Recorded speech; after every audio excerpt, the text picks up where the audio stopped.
My name's Stuart Purvis, and I'm going to be chairing this very first session of CMC 2018.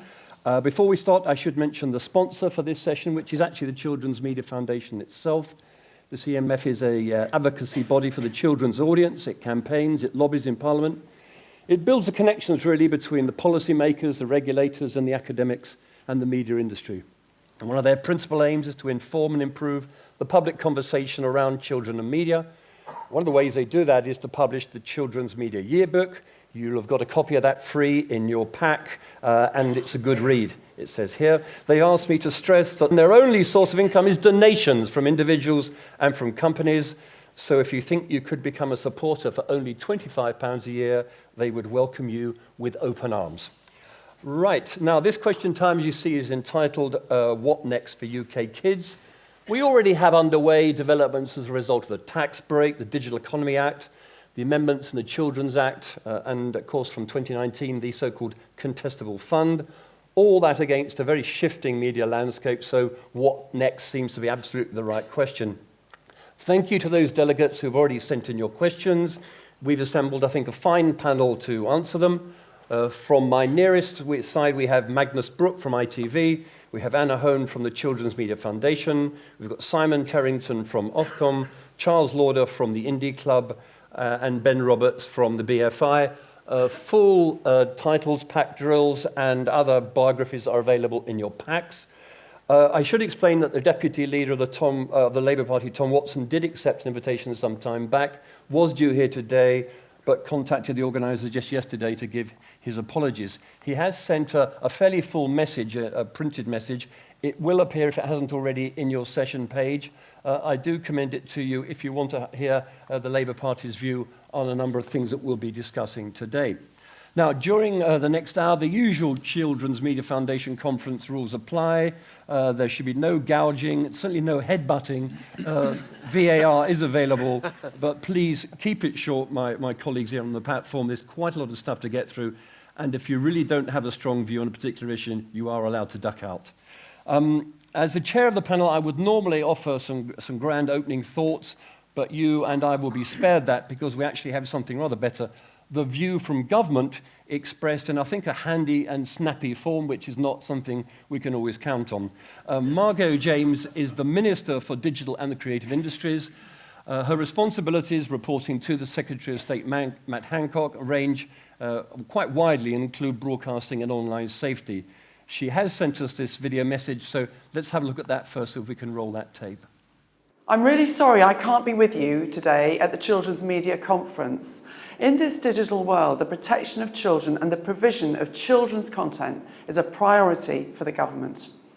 As we set out in our recently published Internet Safety Strategy Green Paper, the government is clear that abusive and threatening behaviour online is totally unacceptable. More needs to be done to protect children from a range of online harms. We're investigating potential areas where the government could legislate, including a social media code of practice, transparency reporting, and online advertising.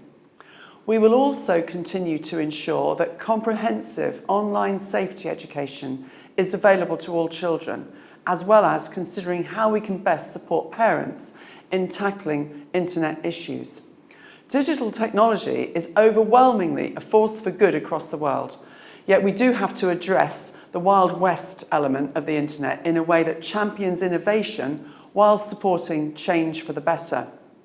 In terms of television and the provision of children's content, we're in the process of designing a contestable fund with the BFI, who will administer it. The fund is designed to stimulate the provision and plurality of children's content. We expect the first funds to be available from April 2019 until 2022, and we will publish a policy paper setting out the final details of the fund later this year. The Contestable Fund is just one part of a broader government effort to stimulate the children's TV market, following on from the extension of tax relief for animation and high-end TV programmes to UK children's programmes in 2015. Additionally, the Digital Economy Act gave Ofcom the power to set criteria for the provision of children's programming and, if appropriate, set content quotas on the commercial public service broadcasters. This might mean setting out what quantity, type or range of children's content Ofcom thinks is appropriate to meet audience needs and be in line with Parliament's expectations of public service broadcasting. Ofcom is currently reviewing children's content on TV, on demand and streaming services and will publish its findings in due course.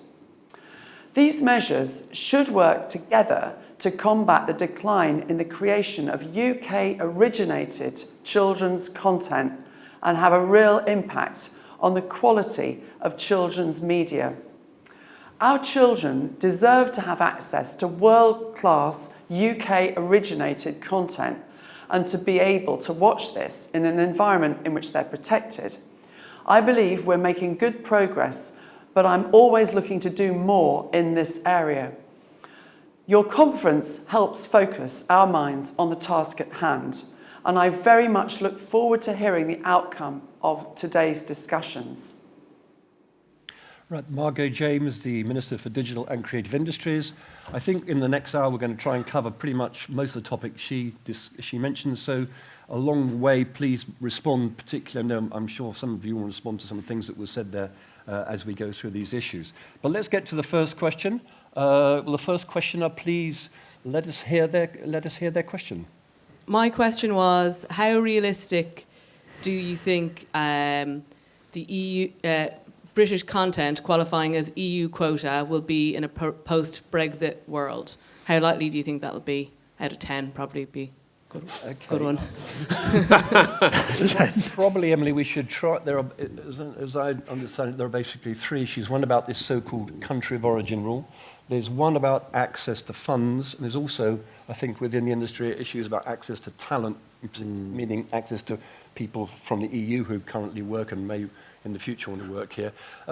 I know Ofcom has taken quite a hard line would probably not be appropriate for an independent regulator, but in terms of what this asks the government to do on this country of origin, Simon, with this audience in mind, what of all the regulatory stuff do you think has an impact on people in this industry? So, I mean... And then to Emily's question, is it realistic to think you can still be in this European club and get the benefits of that? So I guess thing one is, it's lovely to be here. Thank you for inviting me. This is all fun. The second thing I would say is, so obviously Brexit and many of the issues around it are a matter for government, and we are non-political, so we don't really have a view on that in general. What we would observe is that the UK has a thriving, diverse, vibrant media market, which is a wonderful thing. The country of origin principle, which basically says channels can be regulated in this country, but then broadcast to other European countries. So in a sense, there's a kind of European market in broadcasting. I think that has that's really helpful. It's really contributed to that kind of vibrant nature. And for instance, and this is just a scenario, but in a scenario where broadcasters would be moving overseas, as a consequence, it's kind of further to travel to commissioners, you know, if they're in Amsterdam. These are broadcasters, international broadcasters, who for a number of reasons have chosen to be based in the UK, who, if this wasn't counted in the future, would move to places like Amsterdam. Certainly could. Certainly a potential. And therefore, if you're pitching to them, you're going to have to go and probably pitch to them somewhere else rather than London. Is that it? Yeah, so we think this does contribute to the vibrant market the UK has, and we think that's a positive. But we realise it's a complex negotiation with many factors in play. Sure. Now Magnus, I think you have a thought on another potential impact of this country of origin rule? Yeah, well, I mean, I think your question's about, it sounds as though it's about content. In other words, to what extent will UK content continue to qualify as European works, which is, from our point of view as a producer as well as a broadcaster, is obviously a fundamentally important point. I think the news there is probably slightly better than potentially on channels, in the sense that the convention on transfrontier television, which we're a party of, which the dust is being blown off collectively in the UK, means that effectively work that we make in the UK will be deemed to be European work by virtue of the interaction between the convention and the AVMS directive. So actually, I think unless Europe chooses to change the AVMS directive, and we've just gone through a process of changing that already, unless they throw that into the negotiation, which is unlikely, I think, because there are a number of other countries that are signatories to the convention. So my sense is, on your out of 10, I'd probably say 8 or 9 that we'll carry on making European works. And it does matter for UK producers that that's the case, because we know, in terms of our content sales, that a number of our buyers in continental Europe, particularly in France but elsewhere, want to buy work which goes towards the quota, and I have to say we're reasonably optimistic now, by virtue of these mechanisms outside of the Brexit negotiation, that will continue. But it is a negotiation, potentially everything's on the table, so we're certainly not complacent about it. Okay, on this issue of access to funding, and I know this is a particular interest for the animation industry, which has, a number of times in the past applied for and got European funding, and I know they're going to discuss that at a session here this afternoon in Showroom 3. But is it realistic? I don't know whether Charles, for instance, has a view on what the impact on producers would be if you were not able to access EU funds in future. I mean, first and foremost, thanks for inviting me. Children's are ahead again. This is the first invitation to be represented on a panel, so thank you for that. I think anything that makes it more difficult for producers to get ideas and programs off the ground is something that would be concerning. But for me, I would look at it and say this is one of those instances where most of the people in the industry would probably be coming from the same place, and therefore it's a chance for us to have a unified voice in a way that perhaps we wouldn't normally. The reality is, I suspect that this won't have been the first agenda item at Chequers. But that doesn't mean that we shouldn't still be engaging in jointly raising our voices to make the point about where we're at. And I think, as I said, the idea that you might have to just travel more alone would add massively to your budget in order to present your ideas and persuade others to come on board. It's a question of lobbying and staying in the game in terms of the conversation, and all of us being in the same conversation. There does seem to be a lot of lobbying going on. I actually heard Margot James speak about this last week, and she certainly was trying to give the impression we hear what the industry is saying, in other words, we hear the lobby, we'll try and do a deal, but we're not going to tell you what it is because that might give away our hand. I think that kind of applies to much of the Brexit. Can you just, perhaps on a show of hands, are there people here, particularly obviously producers, who are concerned about access to talent and access to EU funding that might have an impact on you? Hands going up there. Anyone, I mean, perhaps Emily, yourself, is it something that directly impacts you? It's just something I've observed. I'm obviously based in the London industry, but I come from Ireland, so I've seen discussions on the Irish side about how this can all land. I work for Disney, who are obviously a content creator and a broadcaster, so got considerations across the whole spectrum. Okay, is there anybody sitting near you who had their hand up there? Can I just... Anyone around there who feels potentially impacted by this? Yeah, sure. Well, we... Say who you are and where you're from. Sorry, my name's Dominic Minns. I'm from Plug-in Media in Brighton. Yeah. And we had a European grant to make a game. That grant system is going to be no longer available to us, and it was a very experimental project. So not the sort of thing that a commercial... a commercial body would immediately get behind. And also, our most talented character artist is from in the studios from Bulgaria. So, of course, we're very concerned about talent, and it's a shame to see all that support go from Europe, yeah. Okay. Sure.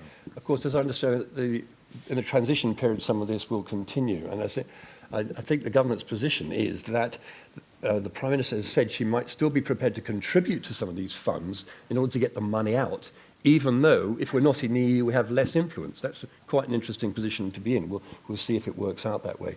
Can I invite anyone else on the panel want to offer a thought on Ben? Well, my observation from our conversations on the film side are that we're going to really have to make the case for the economic value of those funds.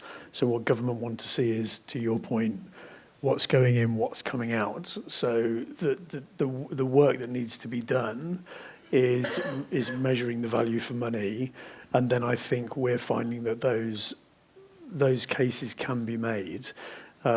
We've been able to protect our position in Creative Europe funds through its current life, and then everything's on the, which is 2020, and then everything's on the table after that. But I think that the tone of government is also very much, don't ask us to just hold on to what you had, which is an invitation to be ambitious as well. I think, you know, what new money is there out there, asking us to look beyond Europe, which is challenging because I think so much of our kind of core business is with Europe, but asking us to sort of not just think about Europe, but think about developing markets and the rest of the world. So I think my recommendation to everybody who has an opportunity to sort of feed into those conversations is definitely to sort of not fall onto, we need it because we've always had it, because I think that argument is not the argument that anyone wants to hear in government. Okay, thanks very much. I think we should probably move on now to our second question, which I think, microphones at the ready. Kath Shackleton. Is Kath about? Morning, hello. Hi, Kath. The Writers Guild survey showed that while there's a dearth of women writers commissioned, children seems to be slightly better in terms of gender equality. Is this true? And is it true in other disciplines across the sector? Thank you, Kath. I think one headline figure I saw from the report, 34% of all children's TV credits go to female writers. That compares to 28% for non-children's TV. But the percentage of programmes predominantly written by women declines throughout the day. In other words, if you're writing for the morning or the afternoon, you're more likely to be a woman. And if you're writing for a programme with a bigger budget, you're more likely to be a man. Anna, do you want to comment on the Writers Guild report? 'Twas ever thus. As the token woman on this platform. Not token, I would add. But obviously it is a serious issue. But I'm not sure that it's as simple as just a gender bias in either direction. I think all sorts of other things come into it. And I think it's also a question of how commissioners think about the way they commission. And I think it's also to do with safety and familiarity. So it's easier and probably safer to go with a known writer. And if it happens to be a man, so be it. And I think this is dangerous, very dangerous, because I think it blocks people new writing coming in, experimental writing coming in, from either gender, really. So I think it is better than it was, I think. And certainly the children's television world, if you're writing for children, you're writing for children. You're going to be, I'm afraid, your transmissions will be during the day and in the early evening, and that's just a fact of life. But there is a huge scope now, and I think there are many more outlets for writers, for female writers, and I just think go on, get in there, and you can do it, and you can. So please do it. Anna, diversity is obviously an issue that broadcasters talk about, but look at it from the issue of ethnicity, gender. There does seem to be more scrutiny of gender issues in the media, but sometimes there are targets attached to this. I mean, is there any role for such targets in your mind in this area?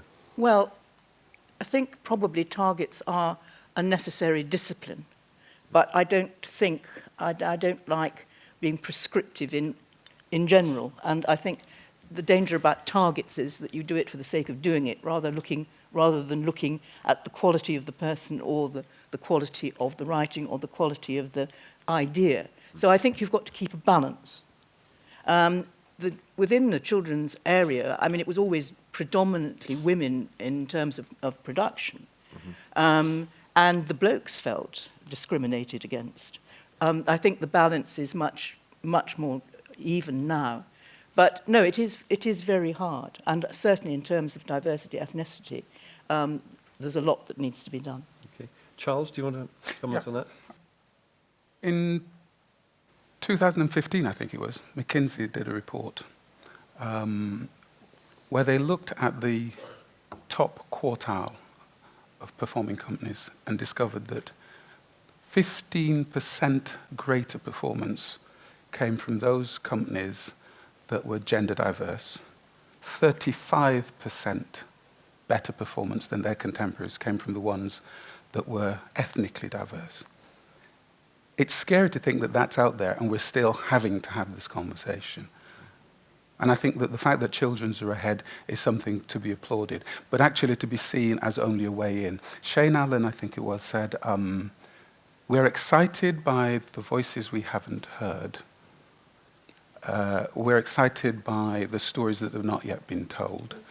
As a controller of comedy, you're going to see more and more diversity in all areas as we break new ground. It seems to me that kind of sentiment should be part of the performance review of anybody who has a senior post within public service broadcasting. Because I think the diversity thing is a leadership issue. I was at an RTS event just a couple of weeks ago where it was kind of in honor of Free Reign. I don't know how many of you have seen that. Made by Netflix and Lime Productions. Fantastic, high quality in terms of output, performances, production values. And the vast majority of the people who are in the senior positions on that program, including the commissioner, I have to say, was in that room saying how wonderful it was that they were mainly women and that it was great to have more women writers, producers, and executives. It's about time. It's way past time, actually. But I suppose the question is what specific steps could be taken to improve the situation? Now, Project Diamond is underway, which again probably arose originally from an ethnicity issue, but it does cover a range of diversity issues. And I have to say the first report, which is out, which is not wildly encouraging to be honest, has got all sorts of startup problems, all sorts of data processing problems, but actually effectively it doesn't really say anything. I mean, we all want more data, but actually are there things that people should do without waiting for the data? Magnus, on this particular issue about the role of women in production and writing? Yeah, I mean, look, actually, as it happens, I think the data is quite important. Oh, it is, but if we have to keep waiting for it because... Yeah, no, I get that. And actually, Ofcom's done some good work, actually, looking at the composition of the workforce of various broadcasters. And I think the interesting thing about that data is that everybody has an area to improve on, including Ofcom, I should add, by the way. Particularly on the gender front, actually. I knew it'd be our I mean, but it's a collective problem. And actually, as it happens, ITV on gender equality has a pretty good story to tell. There are other issues that ITV has to address, and we've got initiatives like Plus One, which is a recruitment drive internally around ethnicity, which is quite important to us. The other thing we are doing is a social partnership, which is working with all of you and producers to try and say, actually, this is a partnership between us as a broadcaster. We can't do everything as a broadcaster because we're a broadcaster commissioner. We also need to work with producers, and this is a collective effort for all of us to say, what are we all doing? And when we commission programmes, one of the things we've got more sensitive about are a lot of these issues around diversity in how we look at what programmes we commission, where we commission them from, what talent is involved, who are the directors and so on. But that has to be a collective endeavour, I think, between the producers and the broadcasters. It can't just be the broadcasters, in part because some of these projects are brought to us, quite a lot of the projects are brought to us, and we're then the commissioner, and they're often semi or fully formed. So actually, there needs to be an understanding on both sides as to what we're looking for. Okay, quickly, Simon, before we move on to the next one. Yeah. So anything to be said in defence of Ofcom's record on diversity? I mean, this is the way I'm going to answer the question. So the first thing is so diversity is incredibly important to Ofcom, and in particular Sharon. It's one of the reasons I joined Ofcom. So as we have a number of initiatives, I thank you, Magnus, for the information, the analysis stuff's very important to us. things like Project Diamond, although I admit it's still got some way to go. I suppose one thing that jumps out at me is, so in our invitation to comment, we had 19 responses, one from the Girl Guides, which actually pointed out that quite a lot of the channels skew male, quite a lot of the children's channels skew male, particularly for the older children, the over 10s. So there's no problem with individual channels skewing male, but if you look at the whole offering, the whole mix, and you say there's a male skew, that might raise questions. That might say there's a market opportunity to create stuff that... We can't imagine a world where we would regulate to insist where people skew. It kind of doesn't work like that. But I suppose what I would say is, if there is a gap, maybe that's one for the public service broadcasters to think about, because in a sense, that's what PSB is about. I mean, you can't really ask the commercial sector to do that because they're kind of commercial, but, you know, it's part of what PSB is. Okay, I know Charles wanted to come in. There is a separate session, I think, later today at 5 o'clock on children's media and diversity. And I think particularly from the issue about animation, there's a session tomorrow morning that may be of interest. Let's go on now to our third question, which comes from Ollie Hyatt. Hi. With domestic investment in animation and live-action children's continuing to fall year on year, do the panel now fully support the need for a contestable fund?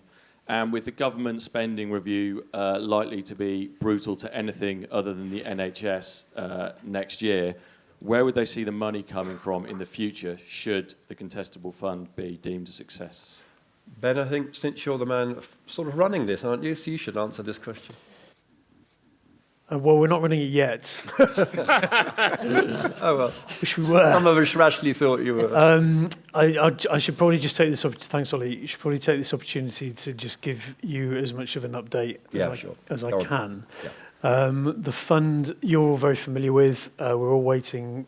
I'm waiting for the pen. I'm waiting to sort of snatch the pen from DCMS so that we can actually get into the detailed sort of guidelines planning. As Margot sort of did my job for me actually, because that we're going through the stages of government. We expect that there'll be a detailed policy paper out in August. That will allow us to start writing some guidelines. We'll need to do some recruitment. The fund will have to open on April 1st, 2019. And for me, as an administrator of a fund already, open means that ideally that's when we start distributing funds and not when we start taking submissions in. So what we would like to do is have everything ready so that we can start sort of communicating with you all by the start of next year.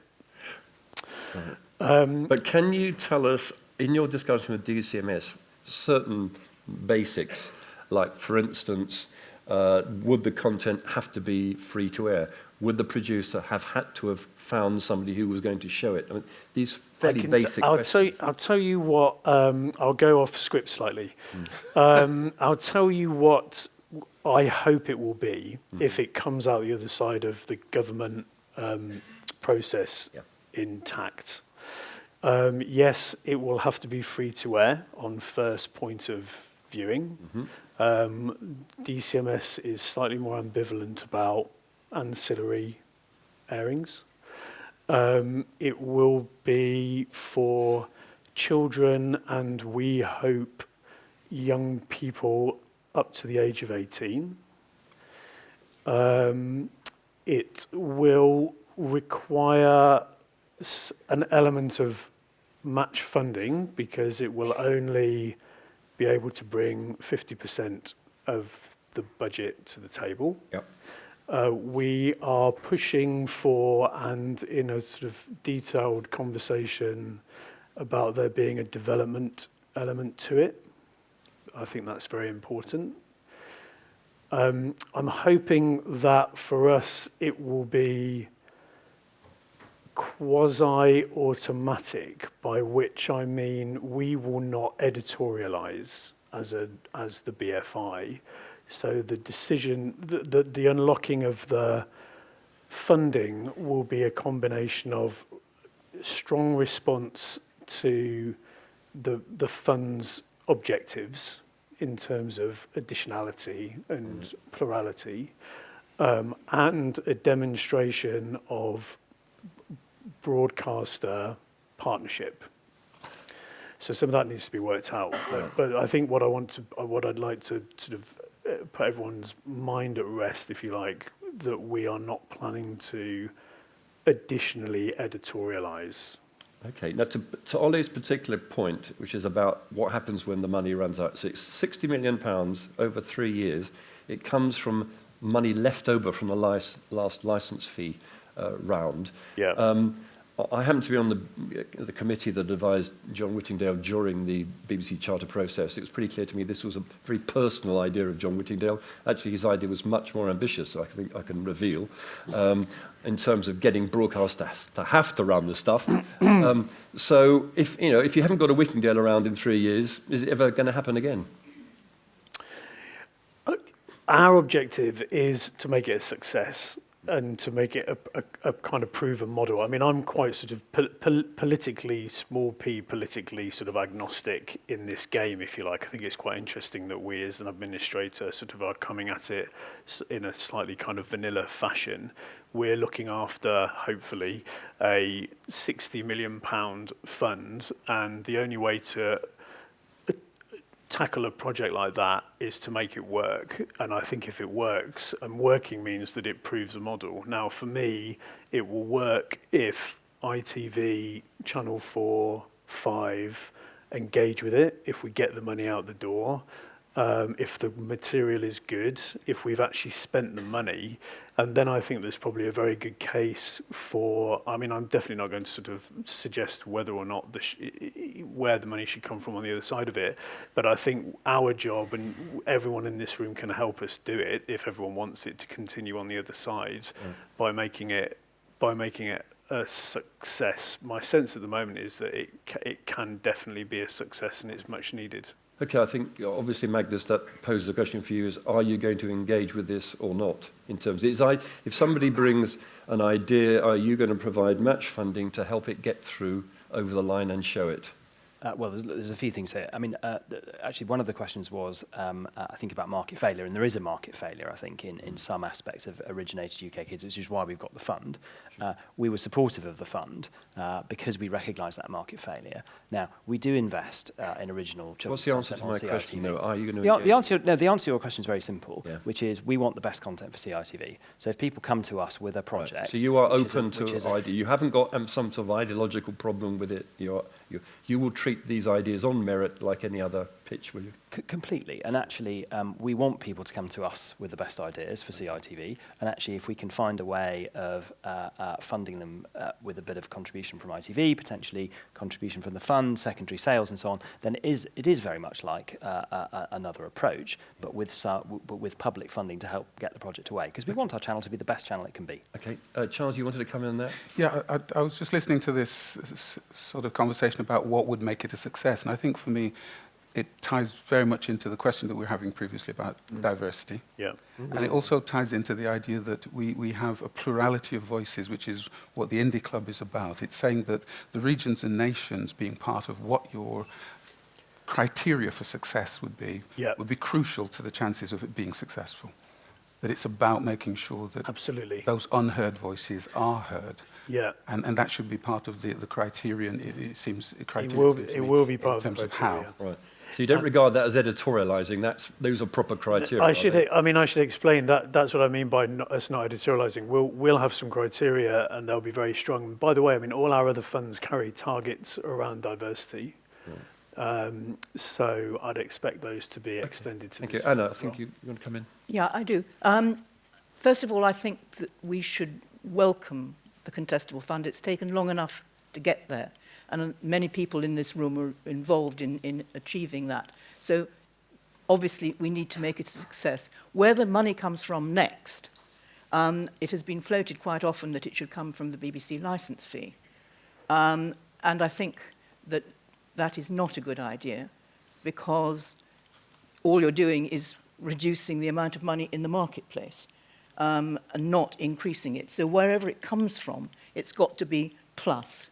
And I think we need to spend, as a group, as much time thinking about where the money might come from in the future, as we did thinking about what the contestable fund was going to be. There are possible sources, but it's going to be very difficult to access them. But we need to have a strategy for alternative funding other than the licence fee, if we're going to go on. And we need, having got this far, for God's sake, we must go on into the next stage. Okay, thanks, Anna. We must move on to a separate, but I think equally intriguing initiative.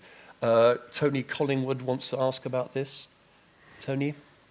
Hi there. I guess my question is primarily to Simon from Ofcom. I know you guys are currently kind of stress testing the PSB's commitment to Kids TV with the spend that they're giving and the number of hours they're putting into it. Can you maybe tell us where you're at with that, what challenges you've had, and when we can expect the good news? Because it does seem as if this is the final part of the jigsaw when it comes to having money from a contestable fund being matched by channels. Are those channels going to be matching it, and are you going to bare your teeth and get them to come to the table? Simon? Okay, so thank you for the question. So, I mean, a lot of people may know this already. So in our PSB reviews in previous years, we have noted and have shown concern about declining investment in children's programmes. There was the amendment to the DEA 2017. Many, Baroness Benjamin and many others behind that, very, very committed to children's broadcasting and child protection. But I think go on. I think the point is this is something that came very much from the industry. This is something the industry wanted. It got done by Parliament. Is Ofcom going to, announce soon what it's going to do about it? Okay, so we will be publishing an update before the summer, which means before Parliament rises. Our view of this is it's not kind of a one-shot thing where we can just solve the problem. It's kind of not like that. We can't just kind of like solve the problem and it'll all be done. I think it's a continuing dialogue with the industry. I think it's a continuing conversation. We have a range of powers. So we have our broad PSB powers. We have powers to make channels prominent, which we're also reviewing at the moment. We have kind of a range of powers. But the point is, as was pointed out last night in the brilliant kind of address, children's behaviours are changing a lot. Children's wants are changing a lot. Children's needs, of course, matter as well, and that's kind of what PSBs are about. So it's not just about wants, it's about needs. But in a sense, there is a lot of change going on that's been managed. Okay, Anna, what do you make of that?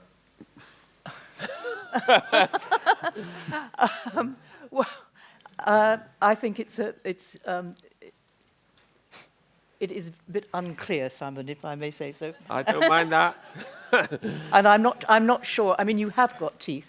So hopefully. I tell you what. Look, we had a CMF event on this earlier, I think, a few months ago, and the point I made was, it feels to me is that actually Ofcom's nervous about doing anything more to the PSBs than it's already done, and that actually, where will this stuff be shown that you might ask them to require them to do? And we then got into a debate about would it be on ITV Kids, but that's not a PSB. Let's remind ourselves the PSBs are really only in this context.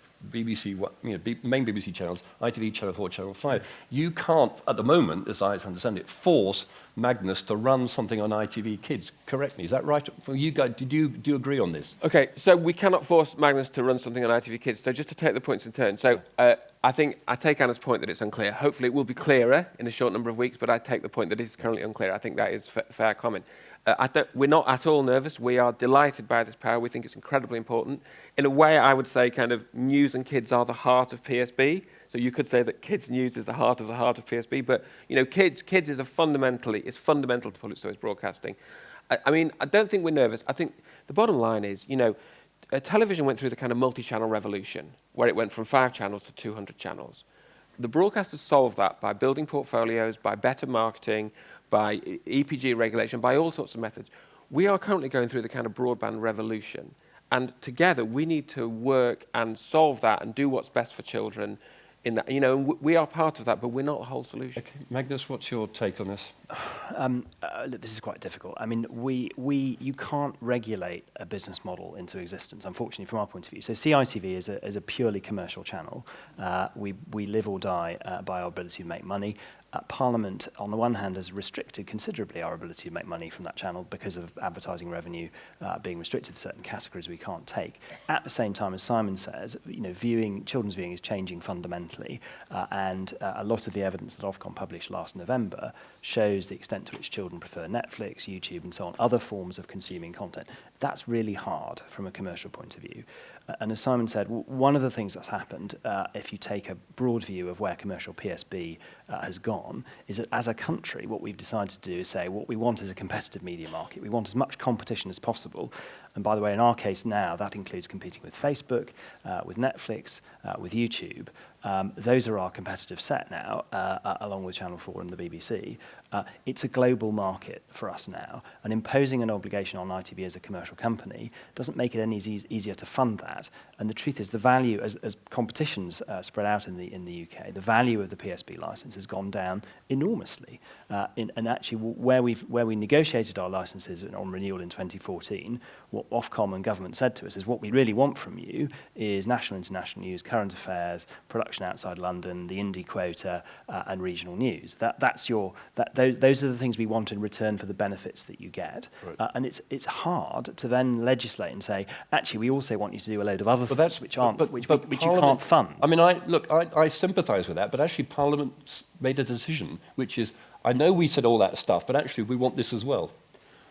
Yeah, I think that's right. I mean, can I just slightly flow from what Mike give us one more take on it, because we've got other stuff to go to. Sorry, I do owe you a response to Mike. No, we'll sort of flow from what Mike was saying. And the first thing is, if you look at the data, if you look at our children's media literacy work, it is the case that children are drawn to and interested in YouTube and in Netflix and go there. That is true.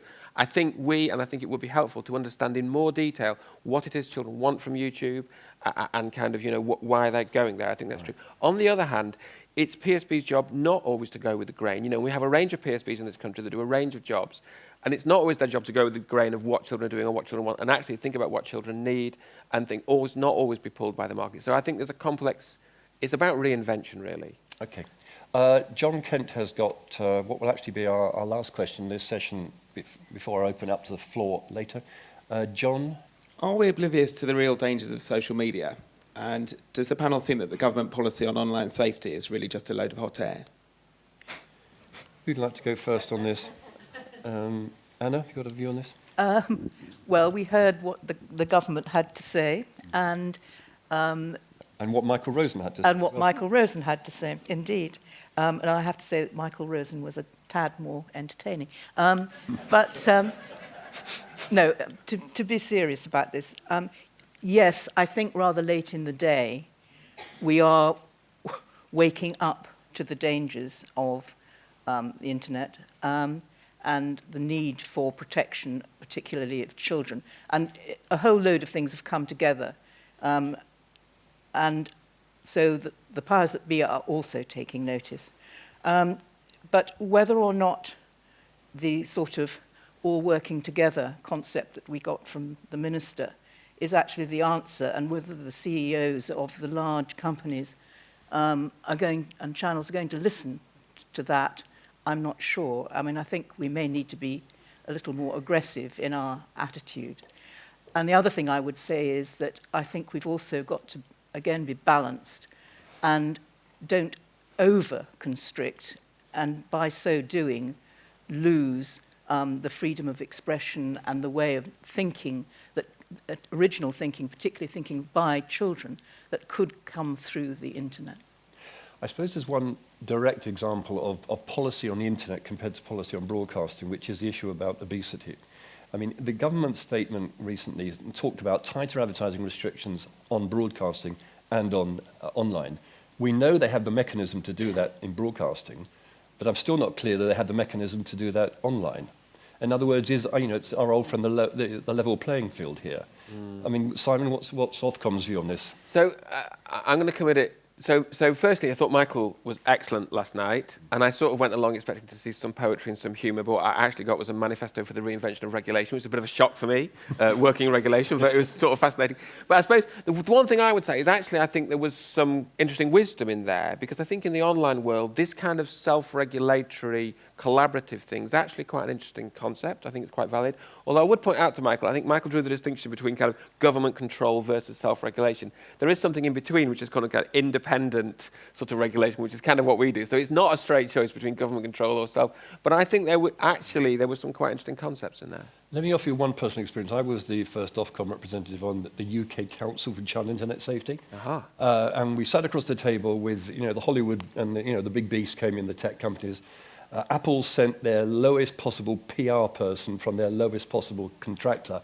The minister regularly said, bring me the head of Apple. And they would say, well, sorry, he's not available. And it was quite clear that they were playing a different game, which was, we're going to negotiate with the EU. We're not going to get involved with national governments.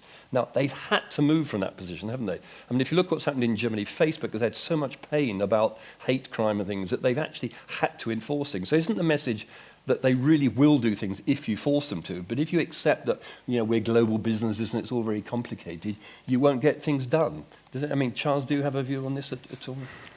I concur with most of what you just said at the end there, because I think in the end it's about to what extent do you have incentives and disincentives, and where the disincentives are, how do you apply them? There are already lots of laws that are in place. So to my mind, it isn't just about legislation.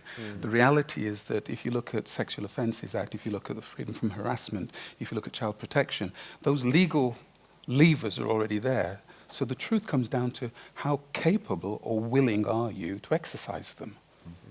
And part of me kind of looks at it, and there's a cynical element in me that kind of says that maybe it's because kids don't vote.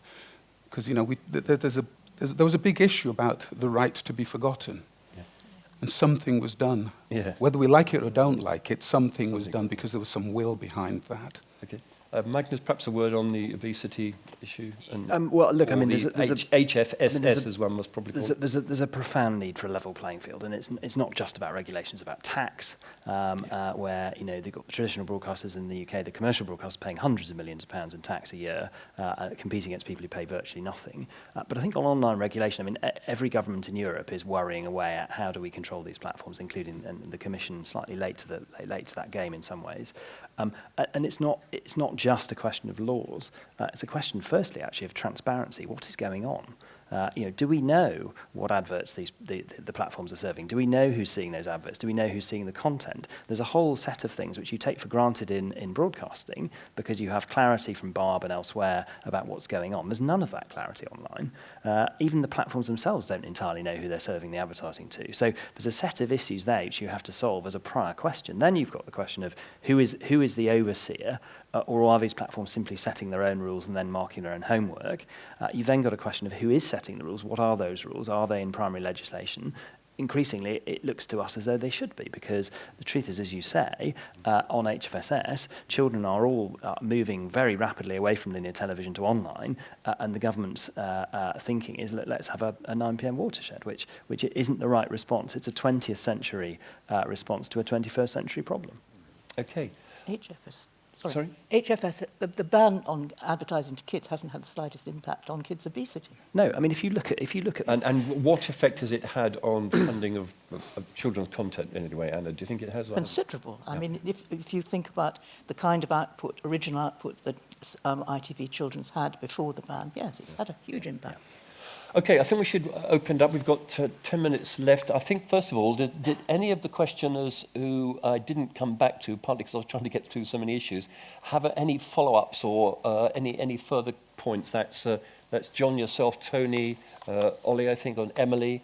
Anything you wanted to raise as a result of what you heard?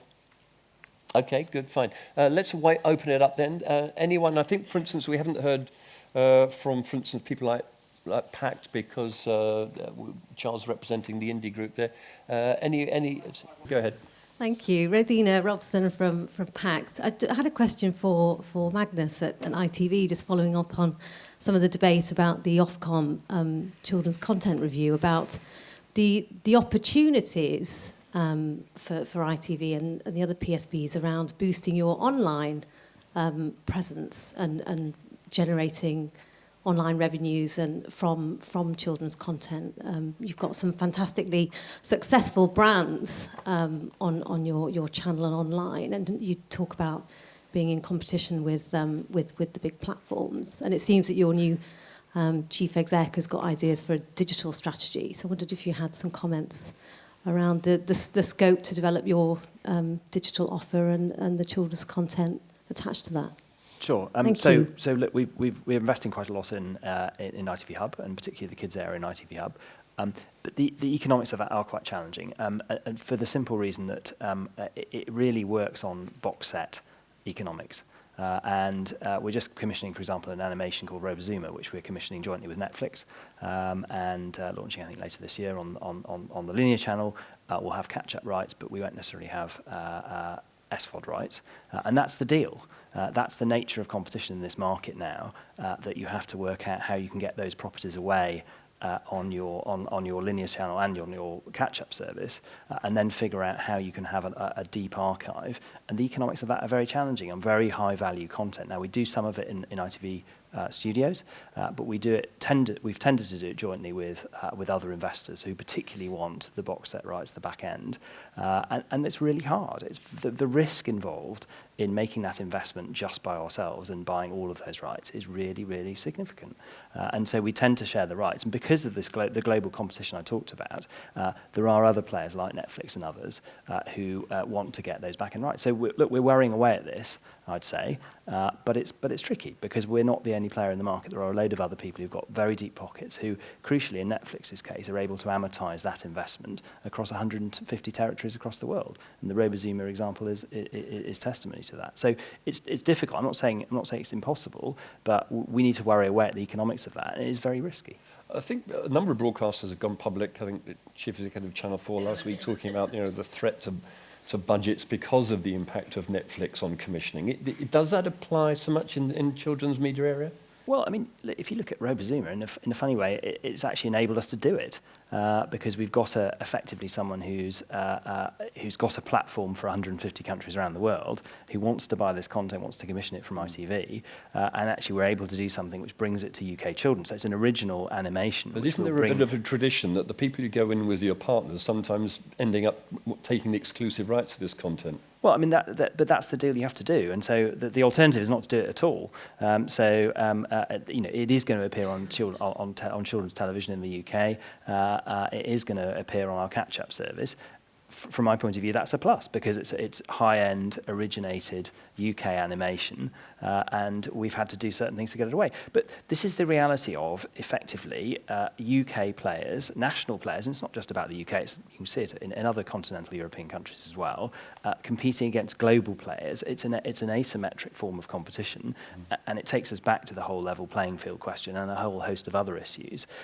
We're doing what we can to play in that system, but it does require some compromises along the way.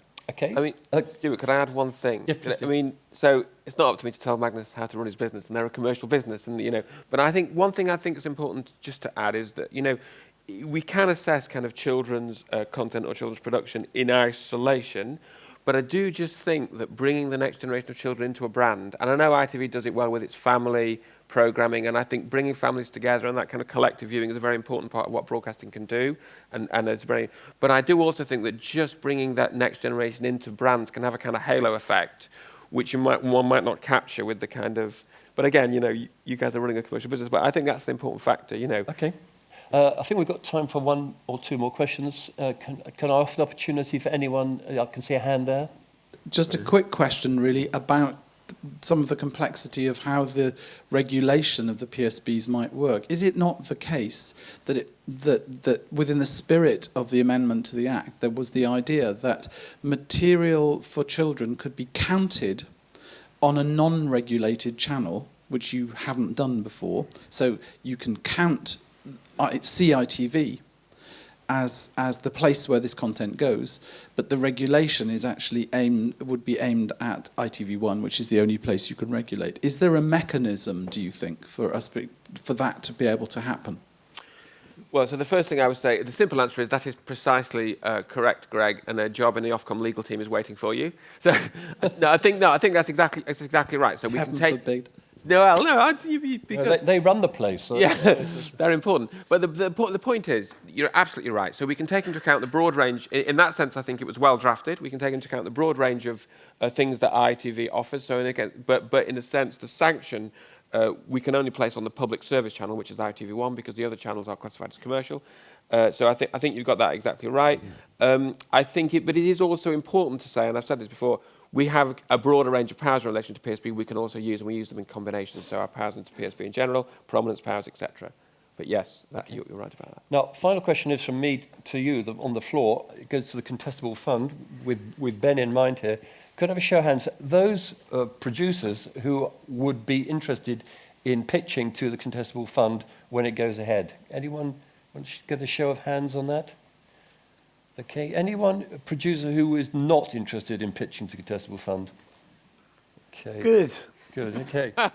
So we really wish you a lot of luck for this, Ben, and we reserve the right to complain about any decisions you make. It's my lot in life. Or indeed anybody you choose to make a decision as well. Well, there'll be job ads going up in the near future, I should think. Okay. Good. Thanks very much indeed. Now we come to the end of the session. Thanks for coming and enjoy your aftermath.